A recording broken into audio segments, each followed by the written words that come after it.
هيعمل فيكي كده يا حيوان يا سفلة؟ لو بيحبك يروح بيت اهلك يا قليلة الادب. قومي يا بنت، قومي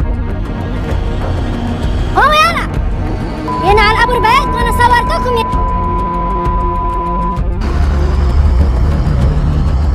يحيى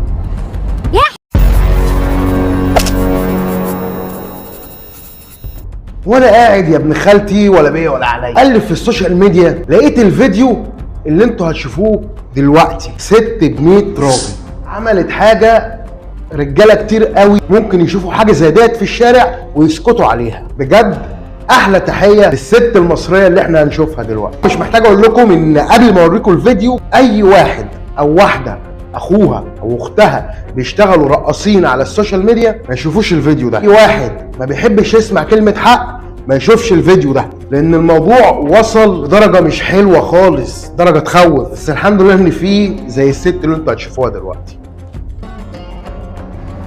طبعا زي ما انتوا شايفين كده 2 قاعدين، بس الوضع بتاعهم مش حلو. طبعا تقريبا الست دي كانت طالعه لايف اصلا، يعني هي طالعه لايف وبتصورهم لايف. حتى هي ما اتكلمتش لحد دلوقتي.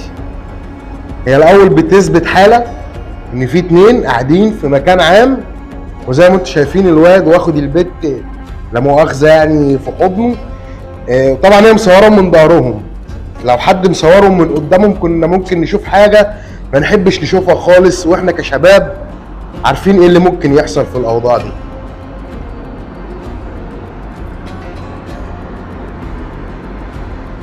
هي هتتكلم دلوقتي، اسمعوا الست هتقول ايه وهتعمل ايه في الاخر. يعني اهم حاجه اللي الست دي هتعمله في الاخر. سامعين صوت العربيات اصلا حواليهم، يعني في ناس موجوده في الشارع وهم بيعملوا كده. اهو ده اسمه الفجر بعينه. تخيلوا بقى ان في ناس ممكن تقول لك الستر، يعني المفروض يتستر عليهم، يعني انت تعمل نصيبه في وسط الشارع وبعدين تستر عليهم. سبحان الله، ده ما اسموش ستر يا صاحبي، اسمه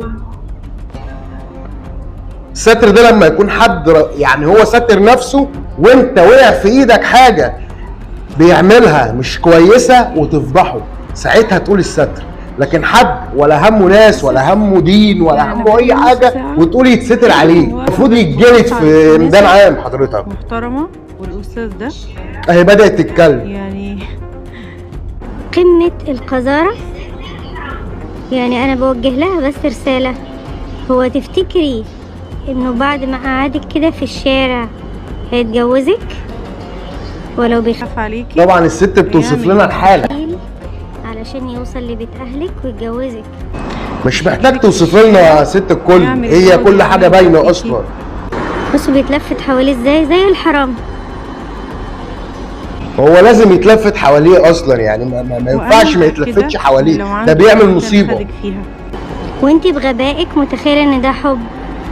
الحب عمره ما كان كده. انا بس بصور علشان خاطر كل اللي هتنخدع في واحد وتفتكر انه بالشكل ده بيحبها. ما اكيد طبعا، هي اصلا مضحوك عليها، شكلها 16 سنه وهو 20 سنه يعني. لان هي بتحبه ومش قادره تبعد عنه وظروف الحياه. لا لا لا، دي قله دين وقله توجيه وتربيه. والراجل ده او الولد ده هيتحاسب اكتر منك قدام ربنا. وانتي اسمعوا يا بنات، اسمعوا، لو بيحبك مش هيعمل فيكي كده. بلاش بنات كتير يتخدعوا باسم الحب ويعيشوا الموقف ده. الموقف والله انا مشفقة عليكي، انا مشفقة عليكي، مش عارفة اقول ايه بصراحة. ولا احنا كمان عارفين نقول ايه. لو بيحبك مش هيعمل فيكي كده. ادي تأثير الافلام وادي تأثير مسلسلات وتأثير السوشيال ميديا كمان. بتمنى ان حد يشوفهم ويروح يقول لهم عيب. طب ما اقول لهم انا. بص هتعمل ايه؟ انت هادي حيوان يا حيوان يا ساف. انت يا بنت يا كلبة ده لو بيحبك ما كانش هيعمل فيكي كده يا حيوانة يا سفلة. لو بيحبك يروح بيت اهلك يا قليلة الادب. قومي يا بنت، قومي قومي يلا، لان على القبر بقيت وانا صورتكم يا جدع والله. يحيى يحيى يحيى، عايز اشوف الاشكال دي.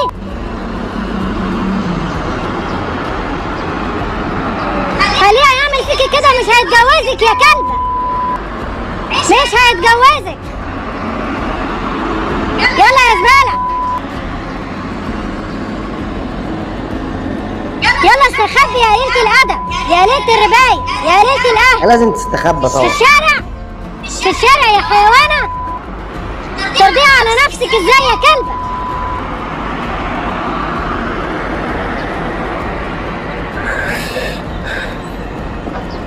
أظن يعني الكلمتين دول، أظن لو هي عندها شرف هتزعل على نفسها. اظن ان الاتنين دول لو عندهم دم، والبنت بالاخص، ما تكلمش واحد زي ده بعد الكلمتين اللي المفروض يفوقوها دول. بس اقسم بالله شابوه، والله شابوه للست دي.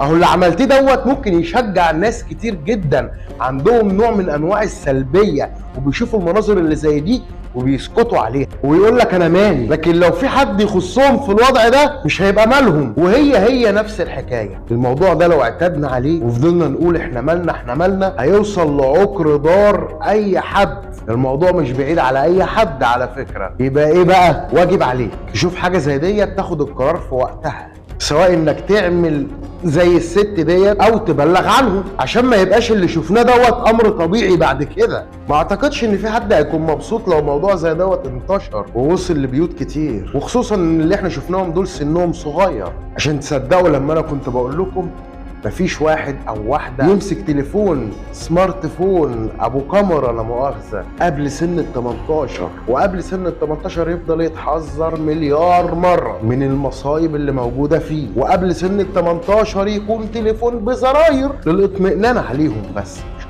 انا عارف ان اللي بقوله دوت صعب شويه، بس الصعب اللي بقول لك عليه ده لما تعمله دلوقتي برضاك احسن ما الموضوع يفلت منك غصب عنك. اللي احنا شفناهم دول عندهم اهل، سواء الشاب او البنت، وربنا يستر على الجميع، بس الجميع يستروا نفسهم الاول. كان معكم عمو ريشه، اللي مش عاجبه العيشه ولا اللي عايشينها. السلام عليكم. أصل الحكاية مش معضلة، بحبة إرادة تتحل المشكلة.